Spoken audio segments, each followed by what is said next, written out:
Hello everybody, my name is NashiPair44 and welcome back to Bendy and the Dark Revival. In this episode, we will be playing through Chapter 5 of the game, so if you haven't already, be sure to go back and watch the previous chapters. Now that being said, let's continue. Alright, and we're back. This isn't where we left off in the last chapter, but there is something that we missed in the last episode. So over here in the corner, there is another subject, Subject 418. So I don't know who could be in here. Oh. Sammy? It's Sammy Lawrence. Sammy! Stop playing your banjo and look at me.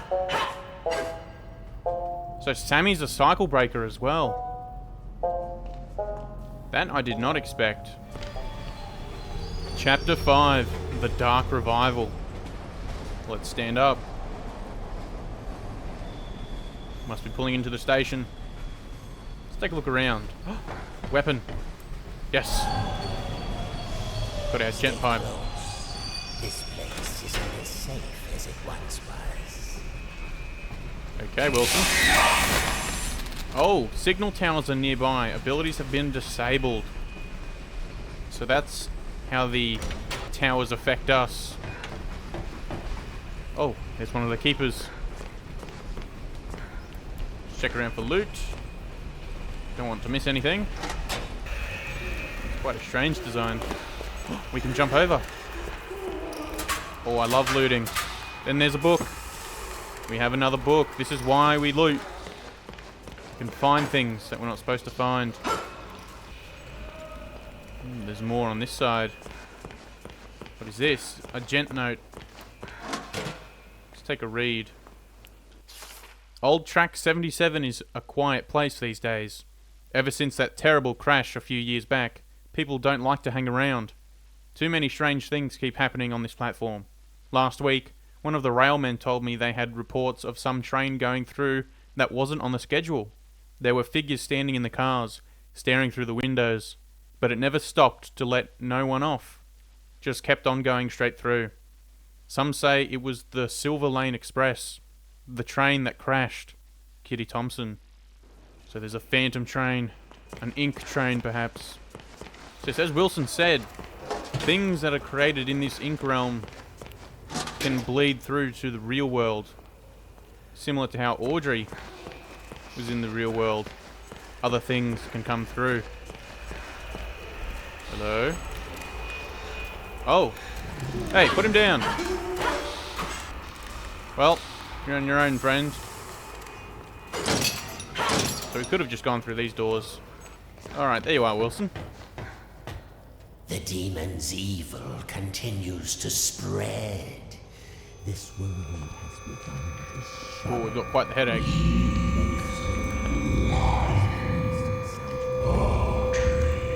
Be quiet.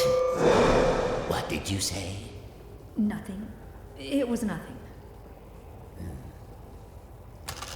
Almost there. Just a quick stop. Won't take but a moment. The ink demon's in our head. Where'd Wilson go? Why isn't he following us? Oh. A keeper.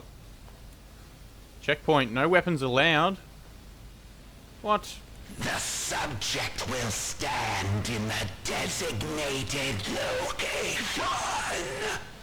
The subject will go and loot first. Nothing much we can do. The Tommy gun! And an axe.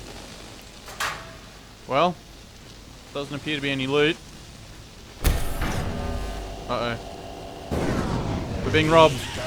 Object detected.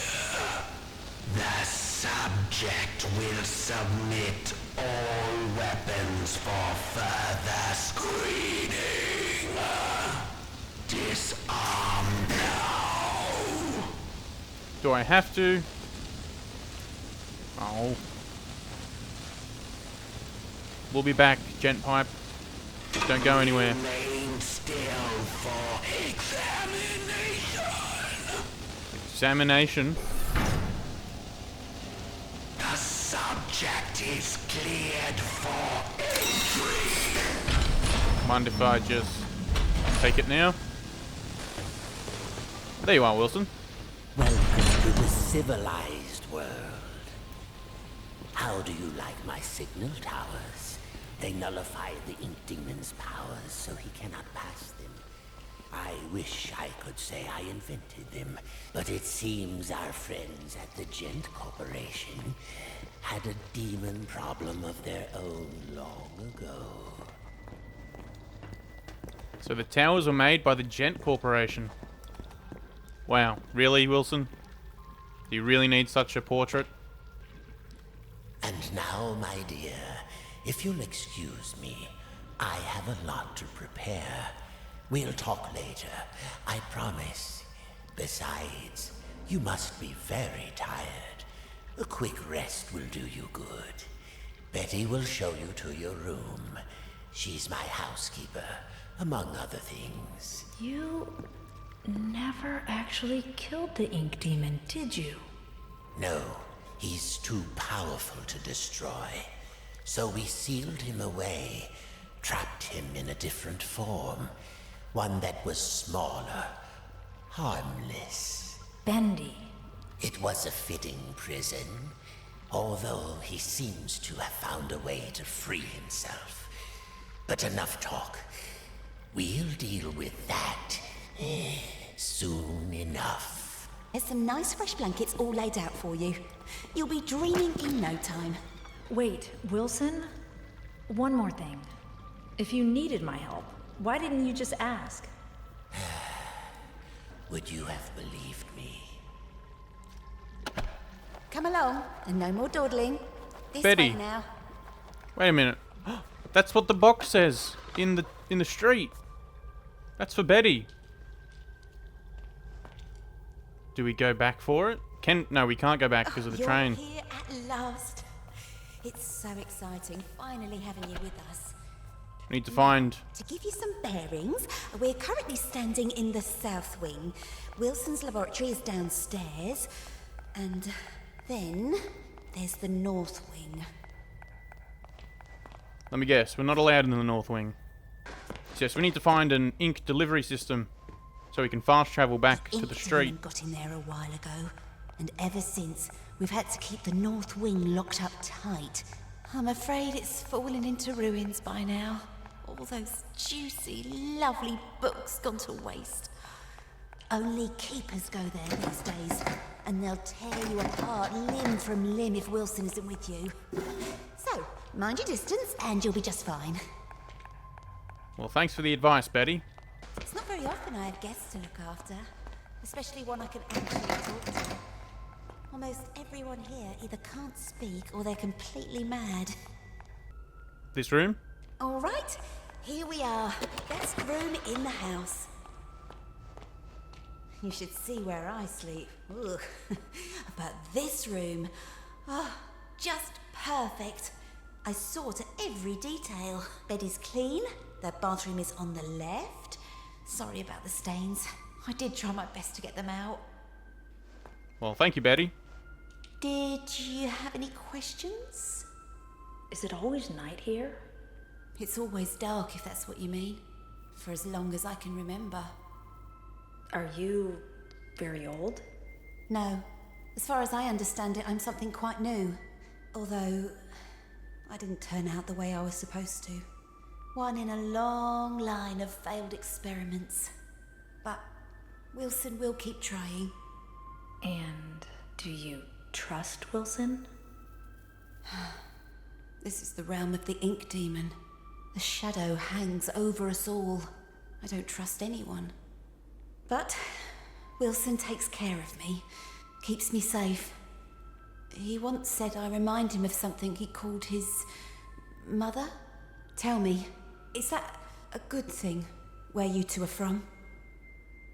I'm not sure. I don't think I ever had one. Well, no matter.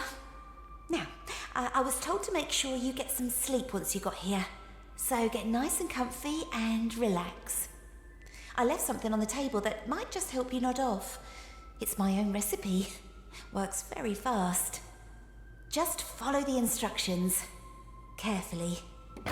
Thanks, Betty. Of course. If you need anything else, I'll come straight away. I'm always up. Well, thank you, Betty.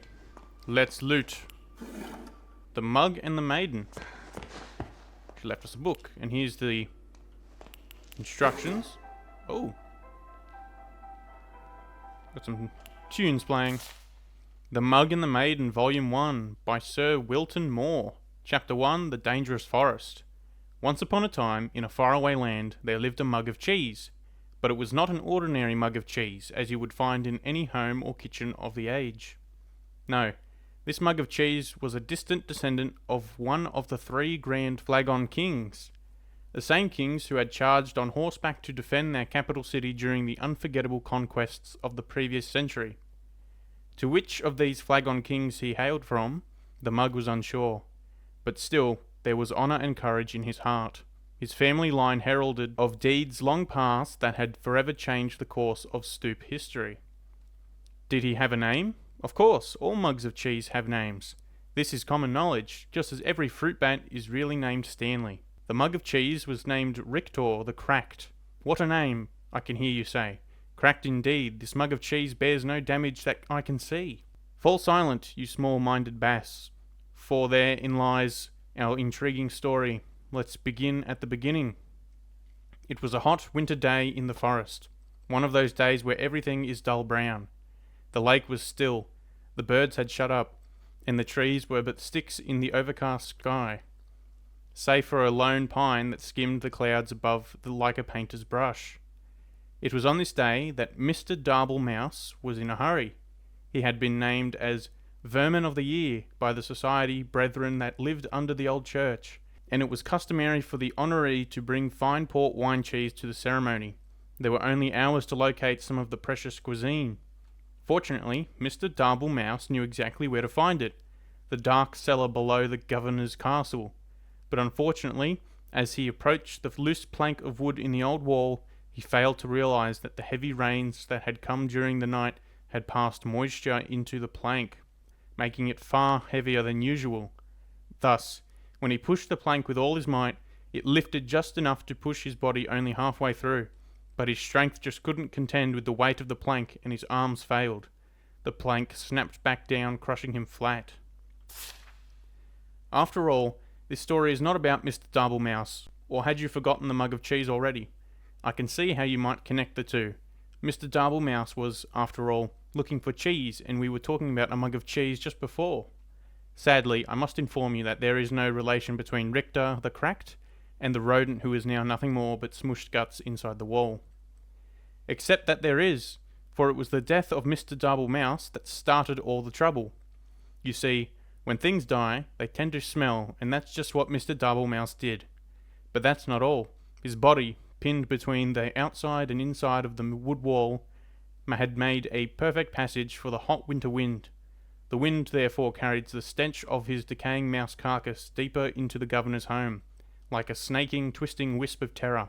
The smell settled into a little tavern near the courtyard of the castle. Here, soldiers would spend many long hours when there was no bloodlust to soothe with battle. Strong ales and red meats filled the menu from back to front at this rustic, medieval, greasy spoon. Mostly, the customers came to look upon the barmaiden, Maxine, who was actually named Rita. Rita was, by far, the best-looking creature in all the governor's country. There was a beautiful deer woman just over the hill, but no one knew that. By day, Rita scrubbed her tavern so clean you could eat off of it, which was fortunate as it was a place you indeed would be eating, since it was a tavern. By night, she served her customers with charm, grace, but mostly with drinks. Did I mention that Rita was married? Well, I am mentioning it now. Rita was married. Her husband's name was James. He didn't do much until he died. The smell of Mr. Darble Mouse knocked him flat, and that, my friends, was that. Oh dear, this story has barely begun, and already we've killed 2 major characters. Needless to say, Rita was deeply distressed by the whole thing, but 20 or so minutes later she realised she couldn't mourn forever and went to buy some cheese. Ah, yes, don't worry, dear reader. This time the mention of cheese will probably guide us to meeting our focal hero of the tale. Also, this is a good time to start a new chapter. Chapter 2, a new chapter. How long does this book go for? Oh my. That is a lot of reading. But it will not sway me. I will read this entire story. Chapter 2. A New Chapter. Rita entered the cheese shop with her guns blazing. I am speaking metaphorically, of course, by which I mean she entered the cheese shop quite determined to buy some cheese. This was because, just the night before, as her husband James was taking note of a weird smell in the room, she had invented a delicious new concoction, a cheddar cider. It was sure to be a hit with her patrons. After all, the governor's county only had 2 exports, cheese and grapes, and she couldn't possibly make a drink from a grape. But back to the cheese shop scene. Rita knocked on the counter loudly with her fist, causing the nearby cat to do absolutely nothing, as cats do. From behind the wall, she heard a stir as someone was crashing through piles of cheese to make their way toward her. Emerging gloriously from torn yellow curtains, an old man came into view. He was giant in stature, with a long grey beard. Bobbing along and stuck within his beard were all manner of cheese crumbs and wedges, wrapped tightly within his hairs. But yet he held even more cheese on ropes pulled across his chest, with loops of provolone linked like sausages over one shoulder. His eyes were big, and his ears were bigger still. A smile of kindness erupted from his face as he locked eyes with Rita. My, the Kurds are kind to me this hour. Hello and welcome, he bellowed. Rita bowed low and promptly began to cry. The shop owner looked at her, perplexed. What did I say wrong? The barmaiden sniffed and snooted and finally answered, Forgive me, for my husband has just died and I'm out of Swiss. I'm going to pause now in the story to ask myself why Mr. Doublemouse went to the cellar in the governor's house for cheese if there was a cheese shop nearby. I think it's best that we overlook this glaring problem in the plot, don't you? Now back to the story at hand. Rita purchased a large amount of cheese from the shop owner. She bought cheese wheels and cheese melts and cheese slices. She bought cheese whistles and cheese bread. She bought cheese paper and cheese sandwiches. She bought so much cheese, in fact, that she had lost track of all she obtained, and just dumped the fromage into a large burlap sack for the return journey to the tavern. Goodbye, Rita, the shop owner called as he waved farewell. Goodbye, Daniel, she called back. His name was Murray, by the way. Overburdened by her treasures, Rita made her way home, following the main road to the castle. But as it always happens, the road was now under repair. A man with a skinny mule was ploughing up the dirt so that he could put down new cobblestone. 4 of his associates were standing by, watching him. The job would only take a few years to finish, but Rita was in a hurry, so she followed the detour sign that told her to take a different road to her left. Unfortunately, no one could read in the governor's county, so she went right instead. This mishap took her deep into the forest, where absolutely nothing of interest happened. Except something of interest did happen. As she trodden on through the forest, her sack of cheese weighing her down, muttering complaints all the way, little did she know that danger lay just ahead. This danger was cunning and dangerous, and had one of those out-of-place eyebrow hairs that drives you nuts when you're talking to someone who has one. This danger we will call Bernard, the big ugly lizard man who wears a blue cloak. Bernard didn't often have visitors in his house. This was because he lived outside. Also, he was rather fond of human flesh, which made him very unpopular. So obviously, you can see the drama unfolding here. The beautiful but tired Rita huffing and puffing up the winding path as she approaches a certain doom. Bernard, watching from behind a nearby tree, licking his lips. Oh, the tension is tense, is it not? At this point in time, we must pause again to ponder all the possibilities that can happen now in our story. 2 characters have died already. Surely a third wouldn't hurt anything. Are you perhaps just reading this story because you want to see who will get the axe next? You are a little warped, do you know that?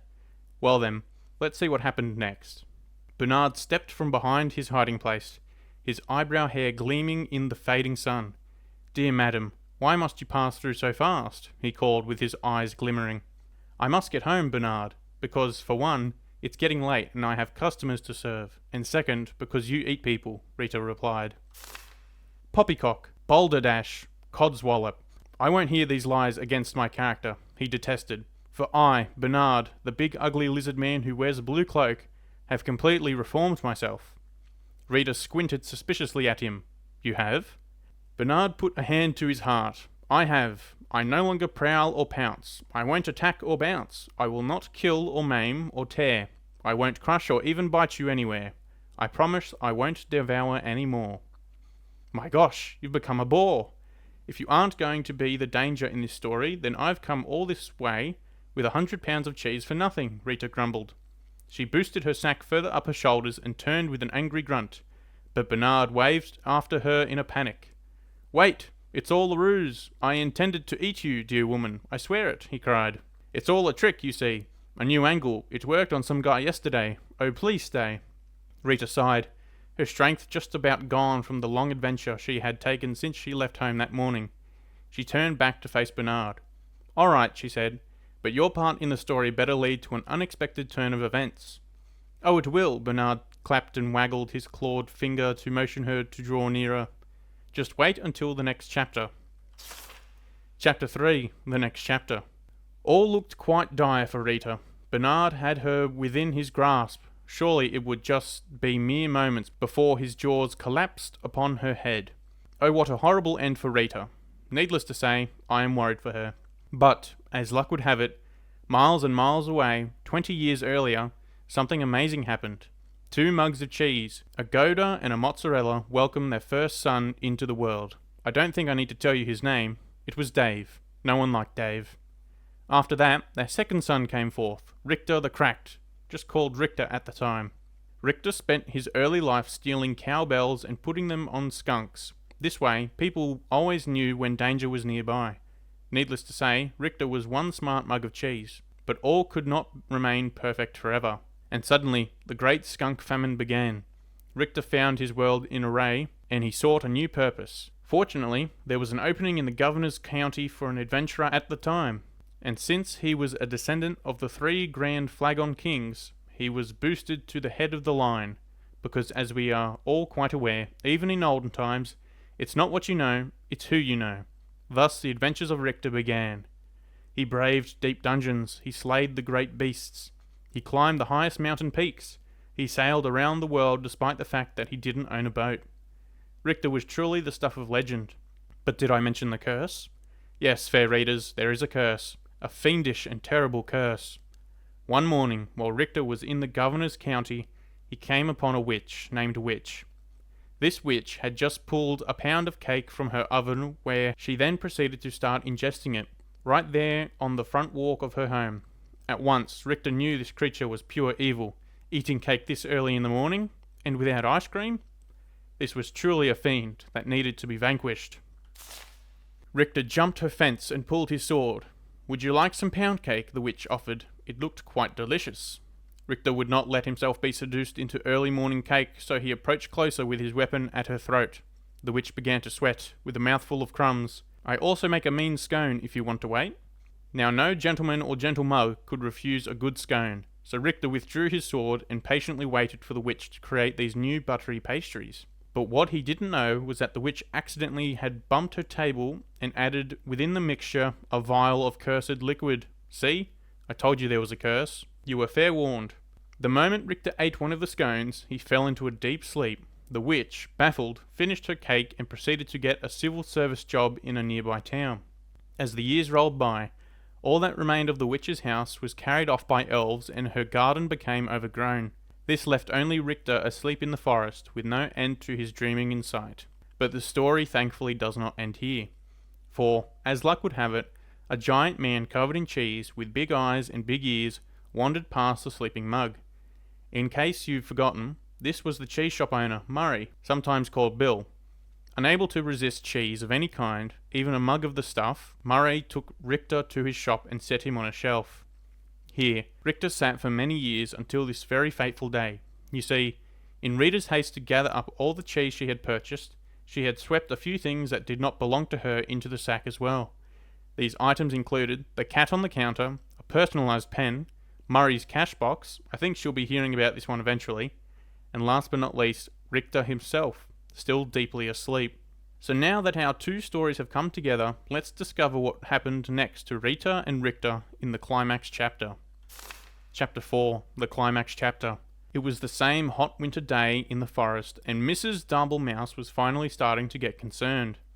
Just down the road, Rita was being drawn toward an almost certainly bloody and horrific end to her life. Bernard was just moments from taking her within his lizard jaws, and mere hours from trimming his eyebrows. Rita stood her ground. She was no damsel in distress, but simply a person who was pretty darn tired by this point. She pulled the burlap sack of cheese from her body and swung it hard with every last bit of strength she had left in her. An ear-shattering crack broke through the silent trees as the bag made contact with Bernard's shocked face. His teeth flew in all directions, falling like pebbles to the ground. His eyeballs dislodged and rolled into a nearby stream. His jawbone turned completely around and planted itself on the back of his head. Bernard ran screaming into the woods, never to be seen again this week. His cries faded and the forest once again fell soft and quiet. A cow walked by. Rita, still standing with her sack outstretched in her arms, stood wide-eyed at what had just happened. Surely, no cheese in her bag was hard enough for that kind of impact.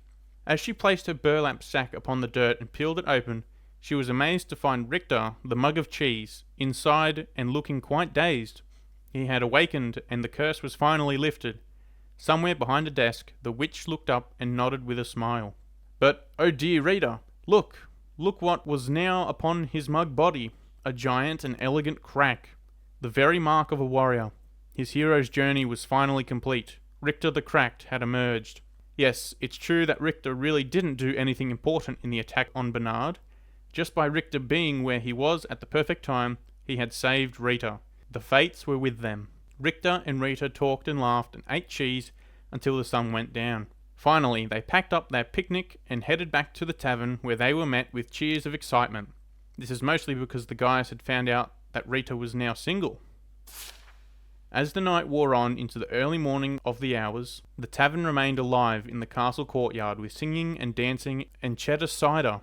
Oh, what a celebration. But like all parties of such proportion, eventually everyone sobers up and you have to go home. Before long, it was dawn. The sun began to rise steadily in the west, marking a fresh adventure on the horizon. A wind of a new direction began to blow with a more steady pace.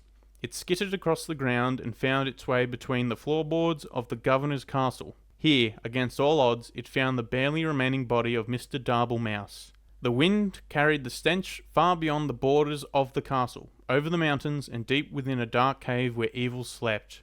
"What the heck is that smell?" said Evil, awakening with hellfire burning behind his eyes. Eventually, news of this great evil spread from town to town until it reached the ears of Richter the Cracked. He polished his sword and gathered some crumbs of bread to store in his mug. Wearing his best expression of courage, Richter once again set off to conquer the day. His story was not over yet. But for now, dear reader, we return to our own lives. So let us end this tale with one closing thought, shall we? Be we cracked or small or even dead, there's always a purpose to where we all are led. Be brave and strong, and lest we forget, fate isn't quite done with any of us yet. The end. We finally did it. We read the entire story of The Mug and the Maiden. Whew. That was some serious reading. Now, let's read this. Gilson. Find It's a Gilson. What is a Gilson? Is it in the bathroom? Here we are. We're in the bathroom. Where is this Gilson they speak of? Hello? Don't mind us, we're just looking for some Gilson. Has anyone seen a recording? Let me put this here. Let's take a listen. A gift to mankind. Wilson. The machine speaks to me, revealing its many possibilities. What I can accomplish using its power is beyond any measure. Life and death can become a thing of the past. Poverty and hunger, a distant memory. I can remake the world anew. But does the world deserve such a gift? For now, I have bigger matters at hand. A man in a black coat came asking at the front desk about the machine. Said he was from the Gent Corporation. Fortunately, the receptionist knew nothing. and he left quietly. Later I found his name on the sign-in form. Mr. Alan Gray. Mr. Alan Gray. We've heard that name before. Possibly in a note. Yeah, truth be told, they really creep me out. Especially that Mr. Gray. He doesn't seem to be motivated by money. And he sure as heck ain't telling us what he's really after. Ooh. Hello. A theory about spaces. Alan Gray. Chapter 7. Spatial displacement of unknown elements.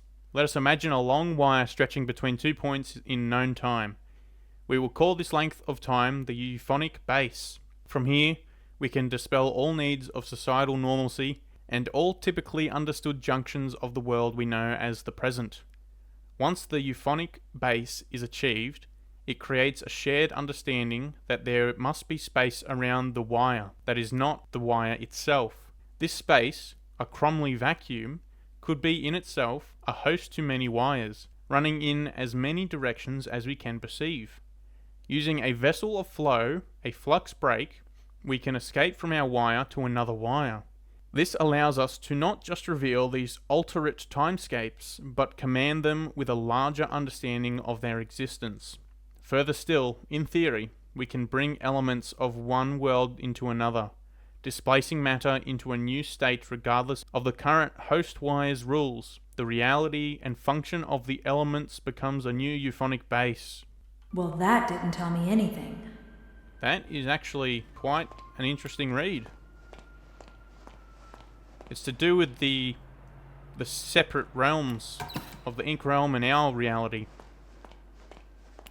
Fisherman Jeb's Fish Guide. Section 4. Freshwater Critters. The yellow perch. If you find yourself looking for hard-fighting fish that won't rip your hands, you should look no further than the common yellow perch. This freshwater fish is always quick to bite anything they can get their jaws on. The best way to catch yourself one is work your bait, worms, minnows, or larvae, toward the bottom of the water and guide your line back up. You don't need much seasoning when it comes time to cook it either. The flavour of the yellow perch is built right in. Good eatings. The Gilson fish. This is one strange little fish that is pretty hard to come by. The Gilson is not known to be easy to catch and will ignore most bait. To make matters worse, the Gilson can move very fast, making it a rare sight. In the end, I was able to snatch me up this little guy with a very clever solution. Apparently, the Gilson is sensitive to sound vibrations and will go into shock upon hearing some sweet music. So crank up the tunes and this fish will be easy to grab. Crush up the Gilson into a powder and stir it into water for a powerful, soothing drink. So this is what we're after. So, I'm looking for a fish? A fish. Ooh, we can There's sit down. gotta be one here somewhere. Cooking for every day. Chapter 9. Simple snacks. If you are in a hurry like I always am, you don't have time to put together complex or large meals. Fortunately, we have some scrumptious and simple recipes that satisfy and take no time at all to prepare. People will ask how you made these so fast, and you can just sit back and smile. Saucy Cheese Buddies recipe. Take a loaf of leftover Italian bread and slice it into 4-inch strips. Lightly butter your bread strips on one side only, and lay them face up on a baking sheet. Toast in your oven for 2 to 6 minutes at 400 degrees, or just until they begin to brown. Sprinkle a thick layer of mozzarella cheese over the strips, and leave them in the oven for just a minute or two to melt the cheese. Remove and serve with your favourite marinara sauce, or spice things up with a little ranch dressing. Quick, easy, and super tasty. Next page, chocolate bacon soup. A new kind of bacon soup. Now that sounds great. What sounds even better, I knew it, is a book. I knew we'd find The Illusion of Living book in a library. I think that's all the other books we can find. We've read everything. I've done a whole episodes of talking in just the start here. Now, let's go find a fish. Ooh, a piano. Step back. We're about to play. Ooh. Maybe if it was closer. If it was closer. Come here, fishy. He's too fast. Ah, okay, we have to play the piano, and then we can stun this fish. 'Cause that's what the book said. Oh. Oh, this is what Audrey meant by maybe if it was closer. So we need the vibrations. Time to play. That did it. Looks like the fish is asleep. Oh, we killed it. Oh no, it's alive. We stunned the fish. Can't get away from me, you little stinker. Hello? I forgot the Gilson again, didn't I? And there's some already ground up in the kitchen too. I'll bring it up to your room straight away, shall I? Oh, and maybe you could put Harold back in his tank. He does so hate the dry air. Sorry, Betty. Return to your room. So we did all that just to put the fish back and then go to our room. Well, it's not about the fish. It's about the books we read along the way. Let's get this story progressing. We've done more reading than gameplay.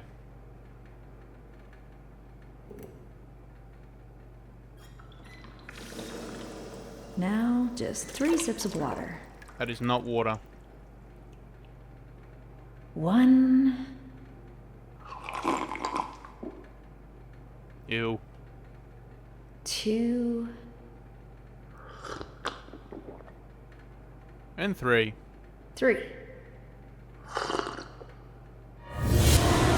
What the? Alice.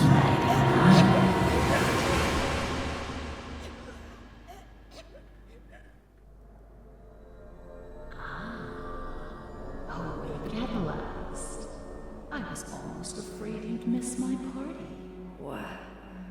What's going on? Oh, it seems you're just a little overwhelmed. It's all right, honey. I understand. It's not every day one gets to bask in the glory of an angel. Angel? Alice, angel, to be exact. That's who I am. Sent from above. Impending perfection. What do you want? Right to the chase. I like that. The truth is, honey, you're one of a kind. And to put it bluntly, what I want is your face removed, your skin peeled away like paper, and your insides torn out and tossed onto my table. Custom parts, ready for my delicious harvest. And with your generous sacrifice, I'll be beautiful. But for now, let's have fun. Plenty of time for a bloodbath later. Ooh, how about a game? Let's all play a game of riddles. Riddles? What a wonderful idea! No. All right, honey. Here's the deal. Behind you is the door to freedom. But it will only be opened if you solve my little puzzle and return to your special chair. Then I'll throw this heavenly switch here. If you get the puzzle right, you walk away. Get it wrong, you fry. Let's begin. Puzzle time. So, Alice is back at it again. Stealing parts from the ink people. Trying to become beautiful again. It's a little tragic, her obsession. But it's also as equally dangerous. Ooh. A ladder. Where will it take us? Oh. What does this do? Well, we've turned it on. I don't know what it's doing. Follow the wires. They lead to the chair. My friend the bear always sits next to the bird. After all, they went to school together. Oh, it's one of these riddles. Oh, so maybe it's these up here. So we have to move these tiles around. And I've already flipped this switch. Oh, I think I've accidentally just died. Yeah, we can only sit in the chair now. That's wrong. I'll just fail it now. Alright, so we know what to do now. We know there's tiles up there with animals on it. And these are the clue givers. The pompous fox? Well, he wouldn't be caught dead sitting on the left. Far too pedestrian. The fox does not sit on the left. The rabbit never sits with the bird, but he loves the playful company of the bear. So rabbit's next to the bear and not the bird. The fox thinks the rabbit smells of elderberry. I couldn't see them sitting together. So let's focus on the fox. The fox will not sit on the left and will not sit near the rabbit. The bird won't have anything to do with the rabbit, but I hear he likes to court danger by sitting next to the fox. The bird will sit next to the fox. So the fox is not the left, it's not near the rabbit, but it's next to the bird. The fox has always hated the bear. They never sit next to each other. And it will not sit next to the bear. So the only creature the fox will sit next to is the bird, which means the fox is sitting on the right. Here's how we know this. Fox will not sit on the left, so it means the fox will be in one of these three places. We know the fox will be next to the bird, but it will not be near the rabbit or the bear. Hold on, there's a pig here as well. So we've got the fox, so we've got pig, rabbit, bird, fox and bear, and monkey. If my guess is the fox is on the right, it'll be near the bird. Oh wait, we only have 4 tiles, so yes, this would be right, because then we have the rabbit and the bear as well. So here's our guess list. It's rabbit, bear, bird, and fox. We know that from all the animals that have been mentioned thus far. So fox will not sit on the left, and will not sit next to these two, so he can't sit in here, because he'd have one of the other next to him. So he has to sit on the far right.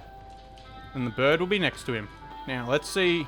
My friend the bear always sits next to the bird.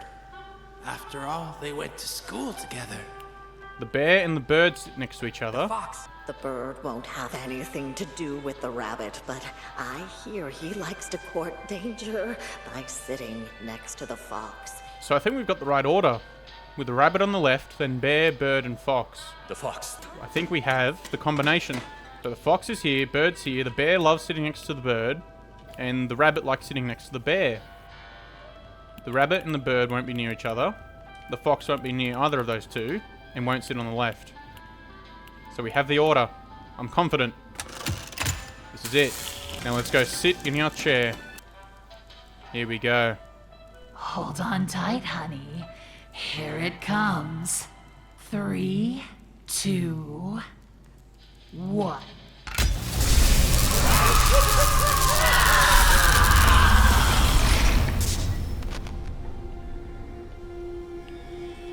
Oh. Alice is not happy about our victory. Alright, we're free to leave. Where are we?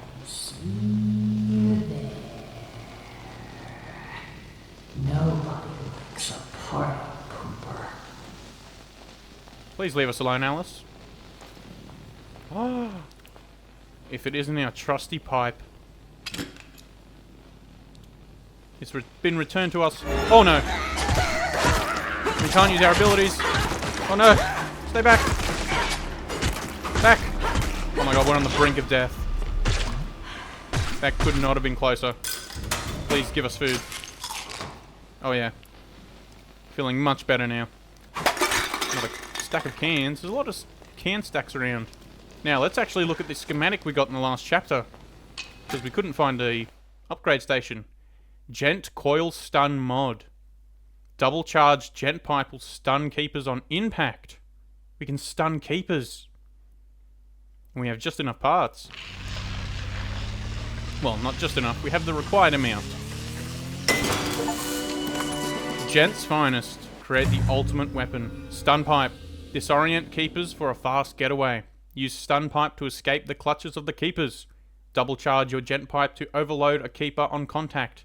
Use tab twice to activate when your gent pipe is charged up. Oh yeah.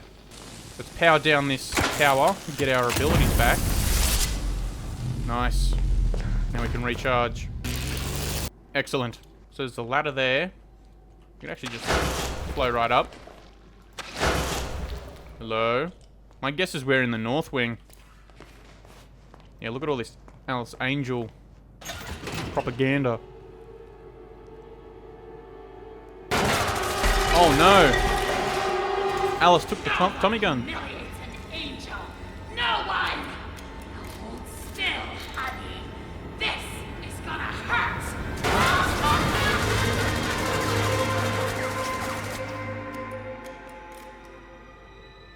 Of course, Alice has a gun. Spotlight. Charge station through there. Stop hiding. Start dying. I'd rather not. Anything to loot? This probably isn't the most appropriate time to loot. But I'm still going to anyway. You never know what you could find. We can go that way. Go, go, go. Alright, another charge station. Where are we going? Come out wherever you are. Oh, there's a ladder. Gotcha. There's a ladder here the whole time. Angel door. Lock 2 active. Lock 1 active. So we've got a few locks to find.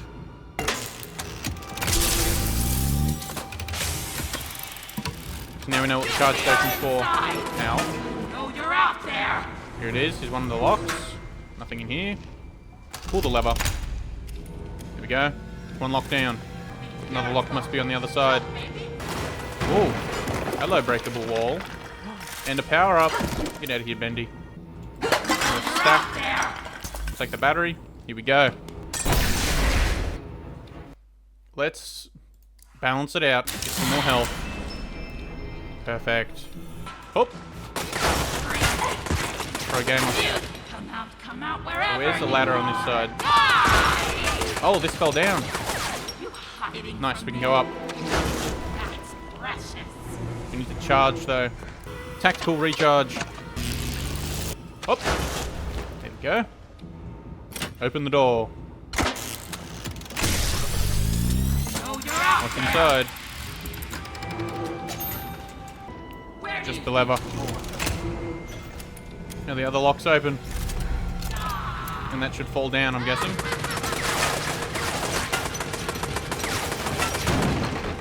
There we go, she shot it down. Banish Alice Angel. We're not gonna fight her, we're gonna banish her. Grab a quick snack. For safety. Full health. Then we'll just blow up here. Careful. I'm gonna break this. Good to have that way through. There we are. Sneaky, sneaky. Oh. Calm down, Alice. Where do we go? I'm right behind you. How dare you touch me?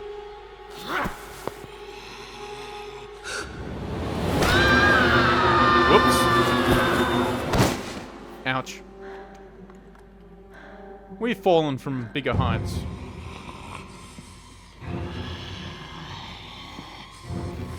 Banish the Tommy gun. Let's blow them away. Not again.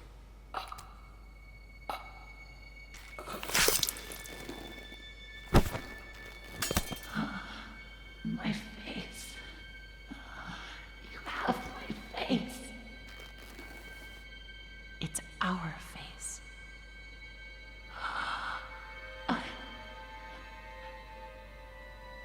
Beautiful. Always were.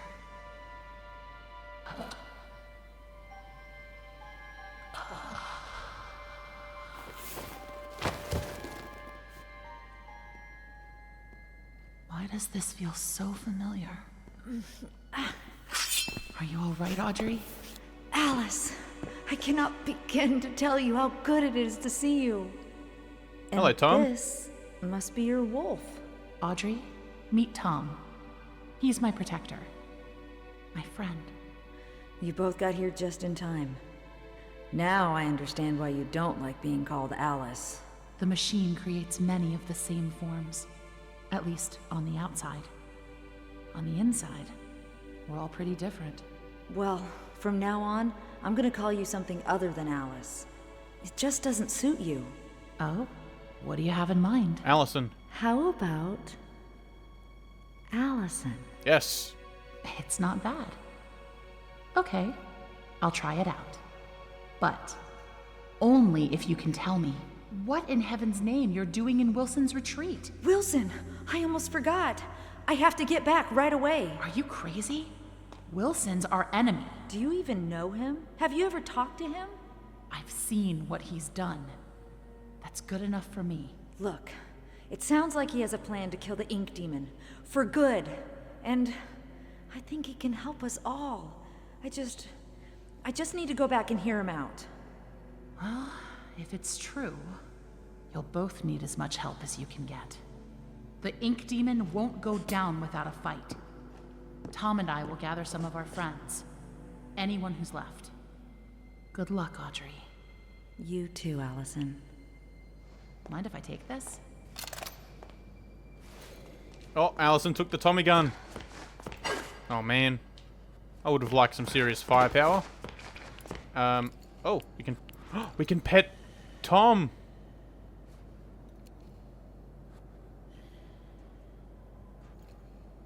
Wonderful. Alright, the game seems a little quiet now. Don't know if it's just me. Beautiful people run this world. If you can have brains or talent, you may just sneak through the gates. But with a pretty face, every door opens. The crowds bow to you. They ask your name. They want you to attend. They ask you to speak. A silky voice with gorgeous lips is everyone's weak spot. I was reborn with my perfection stolen from me. To get it back, I'll rip this rotted world apart. Angels are beautiful. Angels are beautiful. Alice Angel. Another Boris plush. So we need to make our way back to Wilson. Hear him out. Oh! Prince of Peace. Must they bring us only more pain? Wonder if anyone else hears the Ink Demon like we do. He's also trying to convince us. Oh. No, don't send me back. Please, have mercy. Wait, we can stun the keepers now. Oh. I don't think they survived. Let's actually power up. Oh yeah. Oh no. Come here. Gotcha. Oh, it didn't work.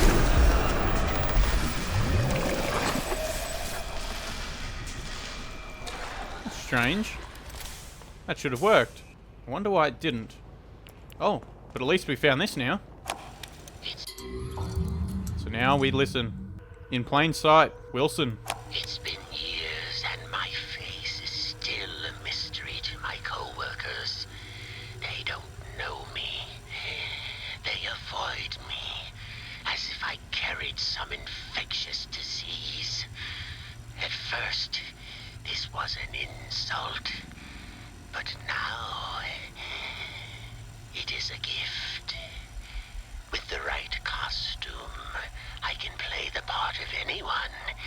I can go completely unnoticed, hidden amongst the shadowed walls, as a clerk, an artist, a producer, or even a lowly janitor.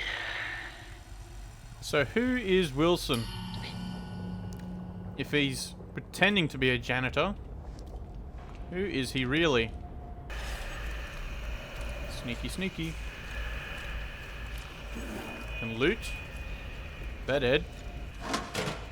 Soup. I need that. Take all this.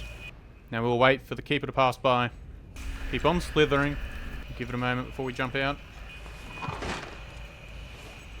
Sneaky, go, go, go, go, go. Gotta move. Oh, he's coming back. I'm sprinting. Gotta wait again. Off they glide. Sneaky, sneaky. It's recharge while we're here. Pull the lever. Coming through. Ooh, a mannequin. Oh, I hear a keeper. Dear Alice, I don't know if you will read these notes, but I'll keep leaving them for you. I hope someday you'll understand my words and the madness will fade from your mind. In this strange and dark place, we can find light and purpose. We are not left to just wander alone, craving beauty, power, and other meaningless things. Even the heart of someone feeling incomplete can discover joy. We're not lost, we're merely waiting to be found. We are so much alike, formed from the same mould. We're like sisters, you and me. I wish you comfort and the wisdom to let your heart melt into happiness. I won't give up trying to reach you before it's too late. A friend. So that must have been from Allison. Music box?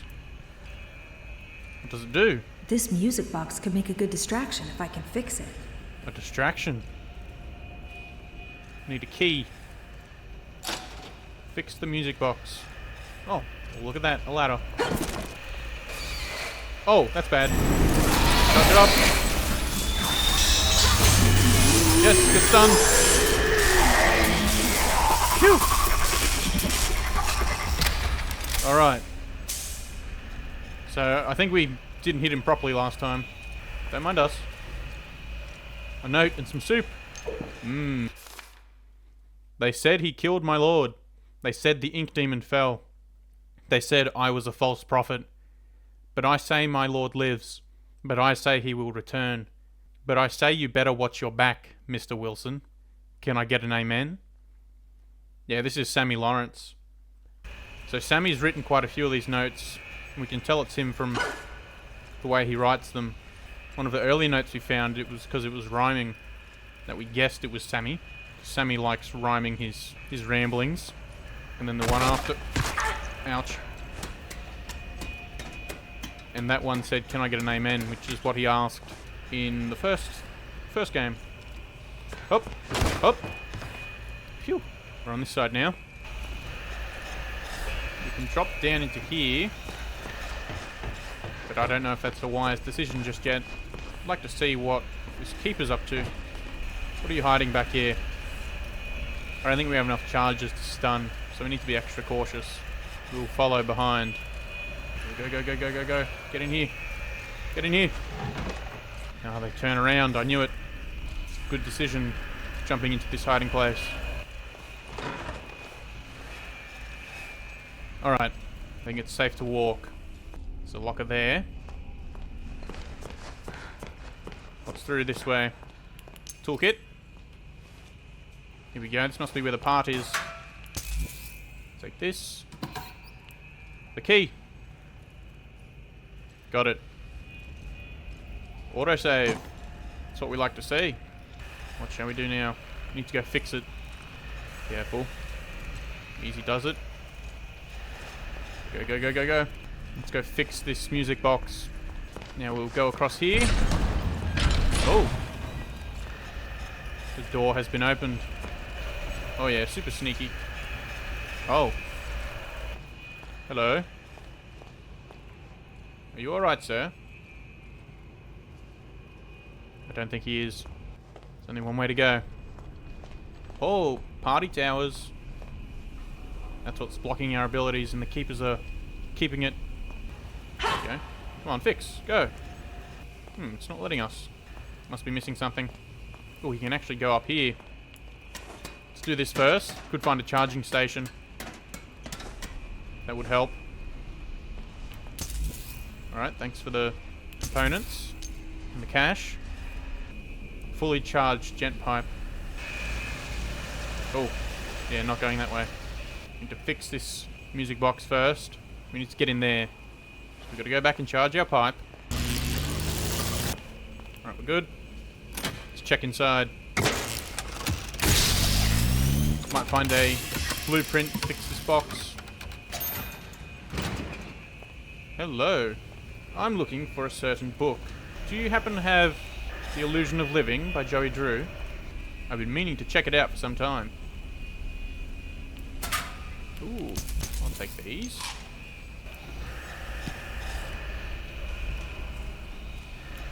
Sneak on by. When are they going to turn around? There's parts there. We'll be back for those. We'll start with these parts. Take that.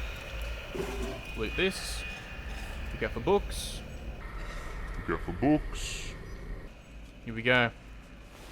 Oh. There we go. Here's That's the all other the part. pieces for the music box.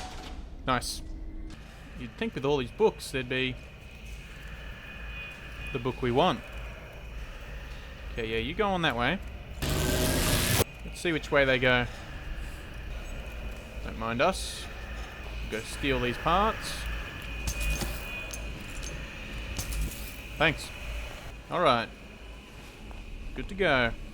Let's actually start by fixing the music box, and then we'll try and activate that switch. That switch might even give us our abilities back. I still cannot craft. Alright, I think we'll have to start with this switch. Let's see what happens.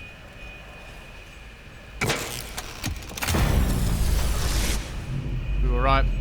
We have our abilities back. So we could have had our abilities back all this time. Oh well. Doesn't affect gameplay that much. And we still cannot make this. I wonder why that is. Why can we not fix it? Oh. Oh. I understand now. That's not where we fix it. That's where we're going to place it once it's fixed. There we go. The music box is still over here. Silly, silly me. All this time I thought we took the box with us. There we go. Fixed. Now I just need to find a good place to put it. I know just where to put it. Oh! On a nice table. We'll place it here. Here goes nothing. Then we'll get into position.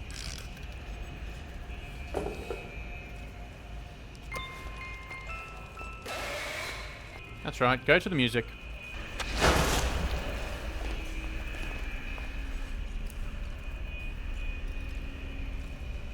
That's right, keep going. We're just gonna... Yes, we got food. Collect 100 pieces of food. Alright. Oh, we can charge here, but we're already fully charged. Hit the lock. We gotta go. We gotta go. Crouch. Float. Oh! Outplayed. That's the ultimate method. The crouch flow. Let's make our way back into the main... There we go, south wing. So we were in the north wing. Oh, what the... Alright, hello Betty. We just stepped out for a moment. There you are, thank goodness. Wilson's waiting for you downstairs in the laboratory when you're ready. But first, can I get your help with something? Of course. Normally, I wouldn't ask this of a guest, but with all that's happening, I can't sneak out and get things like I usually do. It's the box, isn't it? She wants the box. Do you think you could pop round to the farmer's market back in town and find me a few ingredients? We're running quite low in the kitchen, and I was hoping we could all celebrate tonight with a lovely supper. Won't take but a moment if you go by train. Up to you. No pressure. Of course, Betty. Subway. When you need to travel, take the train. Catch the subway when you need to travel between Wilson's Retreat and downtown. The next train is always on time. Looks like we have a way back now. Train information. Oh, heard that. Here it comes. All aboard. Let's hop on. Please stay clear of the door. Heading to downtown. Have a nice day. Tenga un lindo día. Thank you. Nice. And the train, the subway was locked when we first came to downtown. Well, hello. A book just for us. Out in the open. Oh, you are so mean. A hat. Please put it on. Oh, it's a memory. The hat is a memory. Nice, we got a book and a memory. Let's take a look. Fashionable hat. A man's fashionable hat. Perfect for a summer stroll in the park. It still smells of cotton candy and playful afternoons. It is quite the fashionable hat. Now let's head in. And not get jump scared by any more ghosts. Coming through. Don't have time. Sorry. Not interested. There it is. Farmer's Market. I did. Out of the way. We got it. Package acquired. Well, thanks for the money. Oh, that was not nice.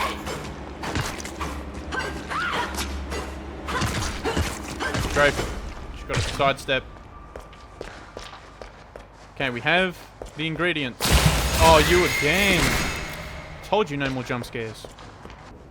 Train's still waiting for us. Excellent. No, no, no, no, no, no, no, no. Oh, man. Actually, let's save the game. And for the sake of science, let's step on the tracks. Here it comes. Oh. I see that. Oh. Please stay clear of the doors. Have a nice day. Here's our stop. Good personal día. Thank you. Let's snack up. We have plenty of money, so may as well replenish our health. Here you are, Betty. You're a miracle worker. Oh, truly. Oh, I only wish there was something I could do for you. Oh, wait. I spotted something in the fountain yesterday.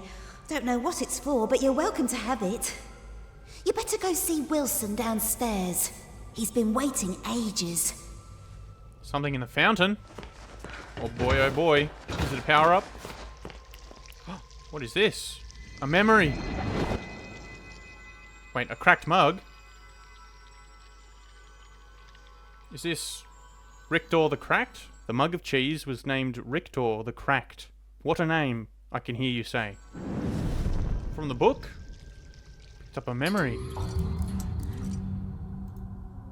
A cracked mug, lovingly repurposed into a plaything. It may be sad, but it still has life in it yet. The plot thickens. Thanks again, Betty. Appreciate it. The lab is straight ahead, and it's open. Wilson knows your purpose. So he says. Wow, this is very far downstairs. Ooh. That's some shiny ink. Actually, that's colour. I'm not supposed to have colour here. Whoa. Oh, we can sit and watch the colour. Let's do that. Wow. Beautiful. So Wilson's bringing colour into this inky realm. Whoa. He's painted the tunnel.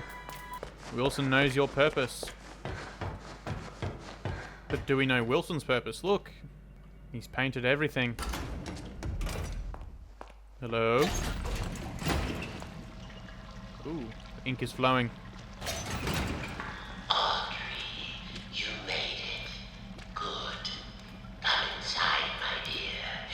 We have much to discuss, but make sure you're ready. Where we're going, there will be no return until we've accomplished our mission. No return until we accomplish the mission. That sounds like endgame to me.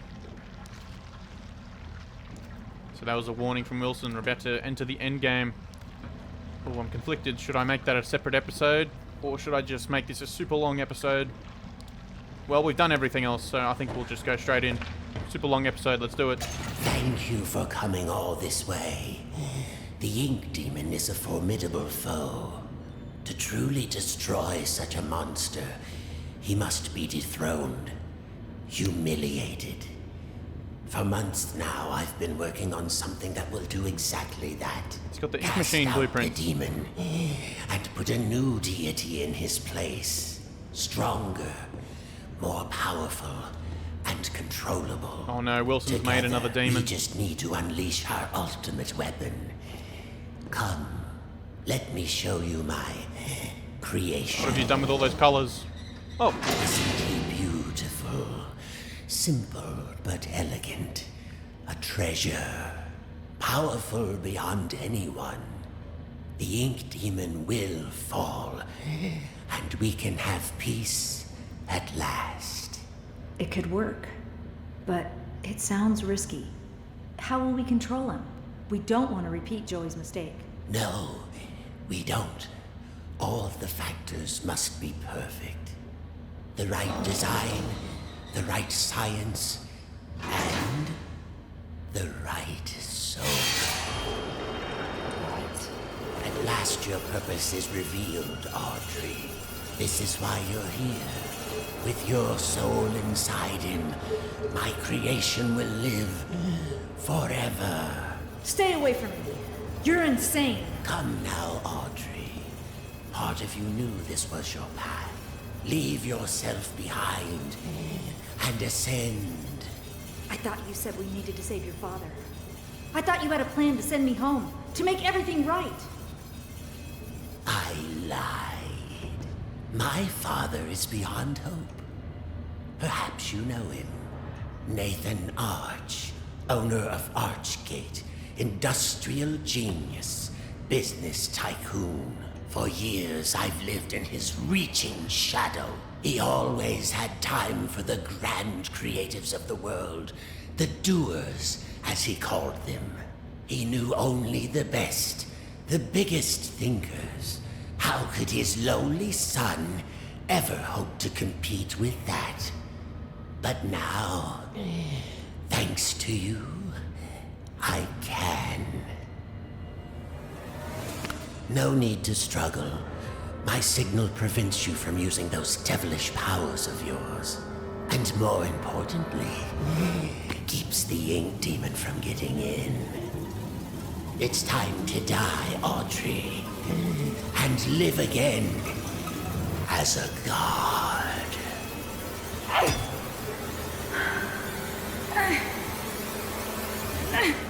No, not this time.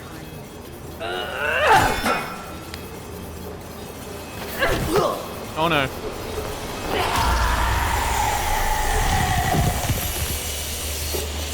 Now you put Wilson's soul into the monster. That's not a good idea. Just look, it's the ink machine blueprints.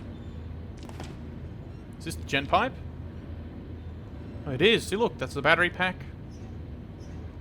It's exactly what we're using right now. Let's do some searching. Soup. What is that? A hot dog. A memory. Memory of a hot dog. Take a bite. Oh man. I guess you can't eat memories. Let's inspect. Hot dog. A delicious hot dog. Plain with mustard. The perfect quick meal for a lazy Saturday. So what are all these memories adding up to? What about these books as well? Joey Drew's books at that. Subject accepted. Yep, this isn't over. Some lockers. More soup. Yeah, it's feeding us all this soup. We're about to get into a fight. Let's take this thing. The bigger things, Nathan Arch. I decided to go for a walk this morning. Took a little stroll down to the park. Enjoyed the warm sun for a while, found a quiet bench, even grabbed a hot dog. It's been ages since I've done that. Tessa would kill me if she knew I've been off my diet. When I got back to the office, I stopped by the animation department and said hello to the troops. My gosh, they're getting younger every day. Either that or I'm just getting older. It all made me realize time is moving on. The hard struggles don't seem as dire as they used to. Life has other value. I think I'll go home early today. Maybe I'll even pick up a hot dog for Tessa. So, are these memories Nathan Archer's memories? It's hard to say. At first I thought that'd be our memories. But the hot dog lines up with Nathan. With Mr. Arch himself. Oh no. Ink machine. This is a boss room. Yep. I'm gonna charge up our weapon. There's only one thing we can do. Just trigger the cutscene. You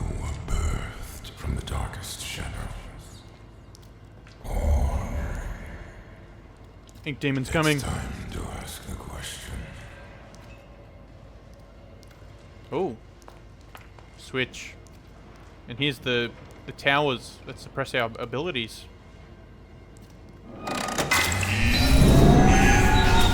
Uh-oh.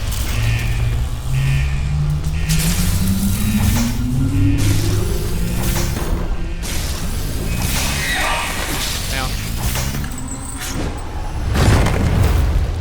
Here he comes. Oh no.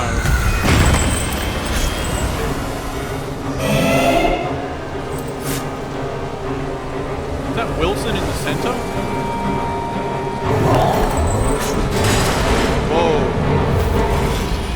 Well, thanks for that. We know what must be done. Shut it down. Whoa. Alright, recharge. Here, break this, break this. Thanks. Come on. Move it.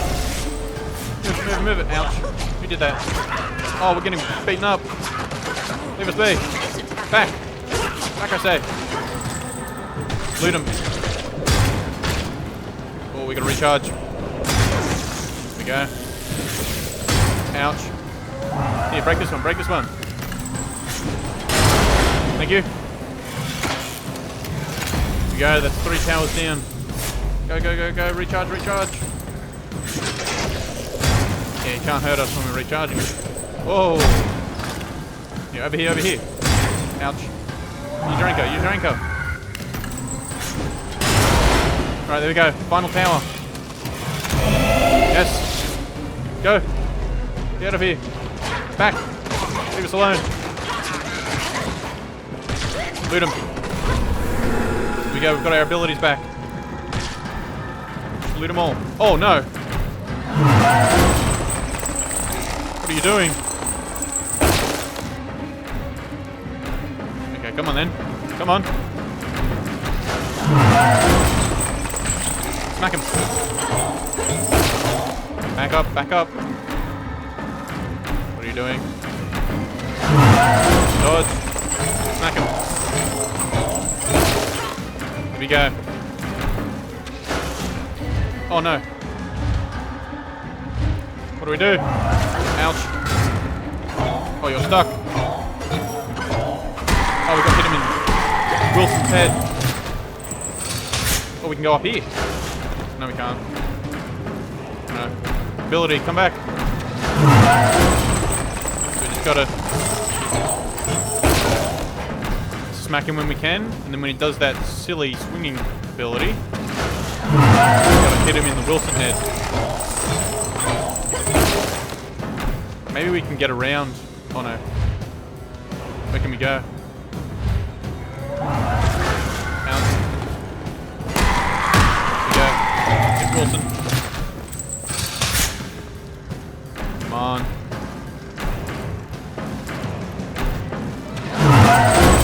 The Wilson head. No, it's sealed. It's trapped in there. Are we able to hide when he does the anchor? That would be a big help. Come on.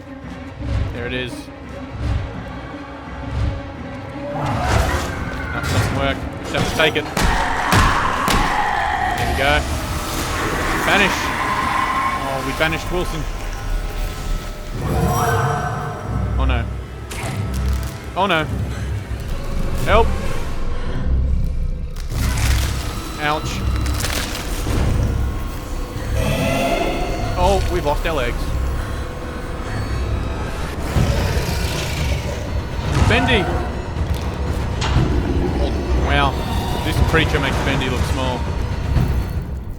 Doesn't stop him though. Thank you, Bendy. Goodbye, ship ahoy, fellow. To the darkest reaches. Complete chapter 5. Oh, my legs. And there's the ink demon. Do you have a spare set of legs we could use?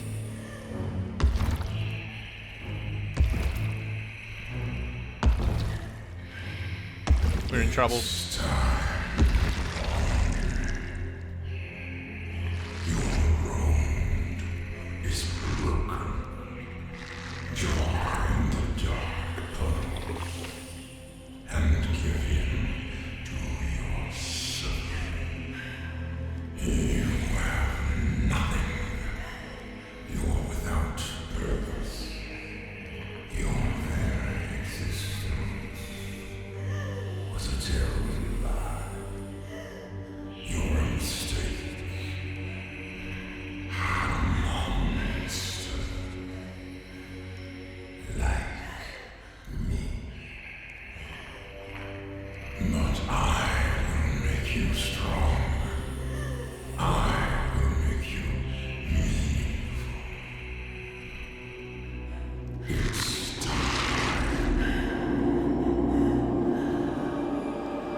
We've become the ink demon.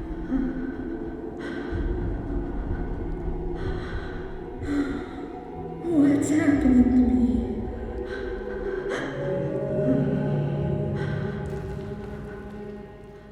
There's always a choice. I know you're in there. Deep behind that evil face. Inside somewhere is my little girl. My Audrey. My greatest creation. I'm scared. I don't know what's happening. The past doesn't define you, nor the present. In the end, all those years ago, Joey Drew finally succeeded. He created life. But Audrey, you're so much more than that. You were his family. His daughter. My daughter. And I love you so very much. Be quiet and rich. Remember who you are, Audrey. Remember. Your words are wasted. The failure of Joey Drew dies. I know you're in there. You don't have to be this anymore. It's never too late. Just a pencil and a dream isn't enough. You have to have heart.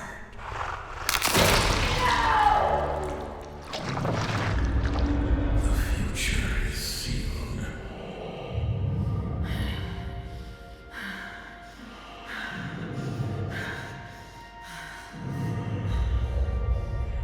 What do you think you're doing? I'm starting over. What? This is the end. Here we go.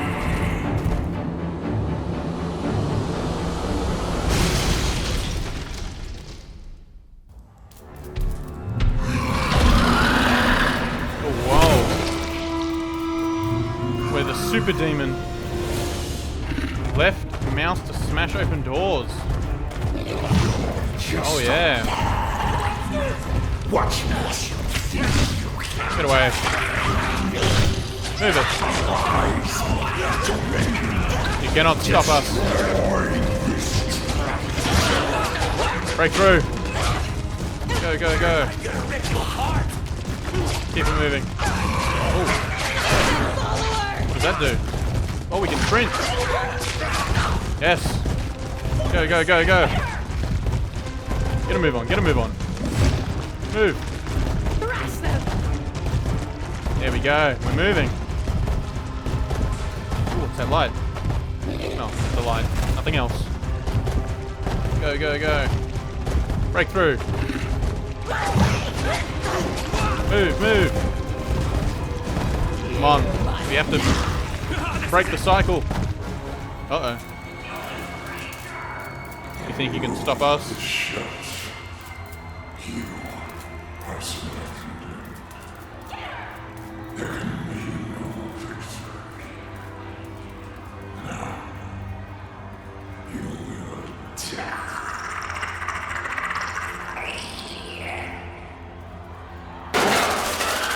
Allison! Allison! Audrey, is that you in there? Come on, keep moving. We'll get you through. Tom, make us some trouble. It's Steve! Yes. Let's go. Audrey, run! Go, go, go. Buy some time, Tom. Oh, we can just bash the floor. Right click. Yeah, stay back. Go, go, go, go. Coming through. Turn, turn. Oh, that was Porter. Everyone's showing up. Everyone's here to help. Go, go, go. Just keep fighting. Let's go, let's go. Gotta keep fighting. The ink demon rises. Sammy! Surrender yourselves to the Lord of the Dark Puddles. Yes. It's time to believe. Got the #1 worshipper on our side. Oh. Did you just kill Sammy? Oh man. Sammy was chill. Alright, let's keep moving. That's the end of Sammy's guest appearance. Keep running through. Out of the way. Move it, move it. Yes, Steve. Oh, we've got quite the line coming after us. Keep going. Keep going. Luck, Audrey. Door's opening. Just gotta keep smacking the floor.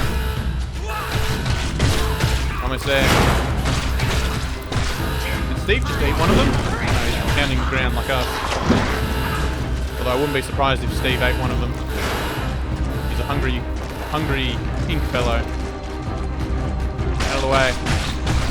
You must die. Let's go, let's go. We must be getting close. Here comes pain.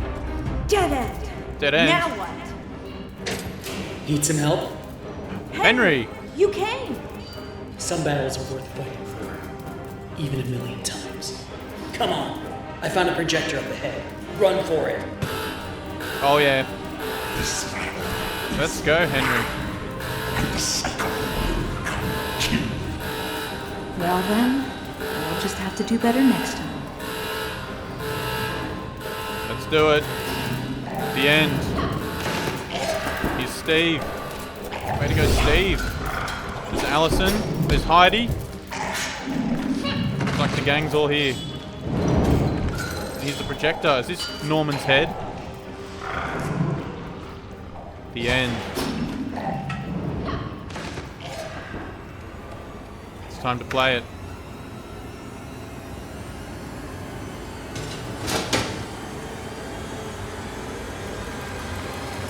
Henry. Porter's there too.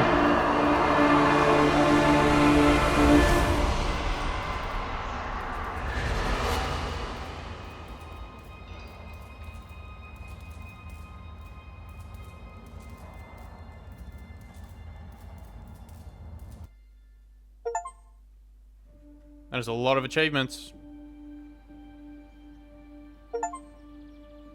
Complete the main story.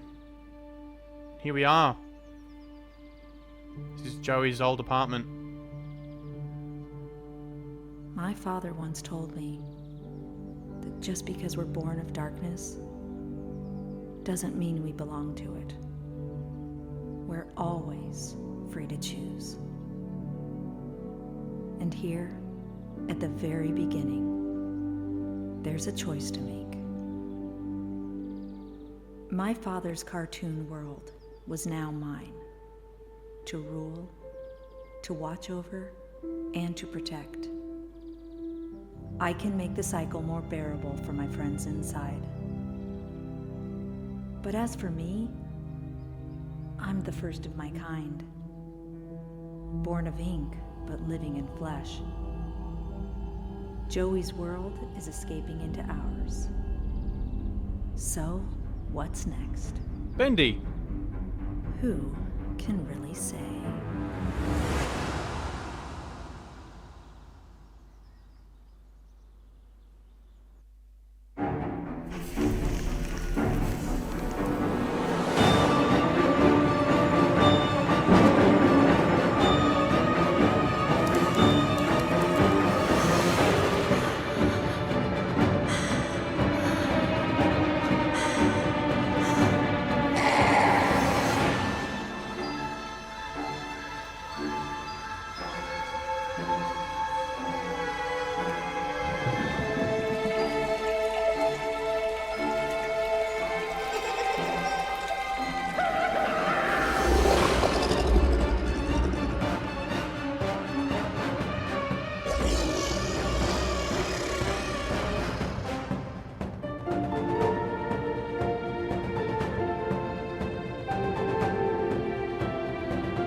Bendy and the Dark Revival.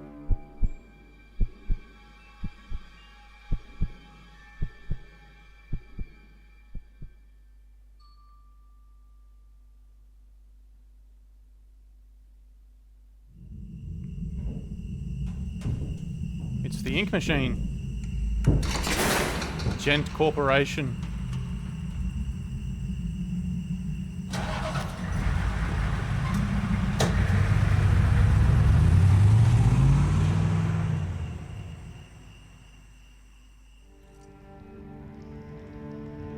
And there you have it. That was Bendy and the Dark Revival. So, thank you all so much for watching till the end. Be sure to like and subscribe to stay up to date with the latest content, and I'll see you all in the next video.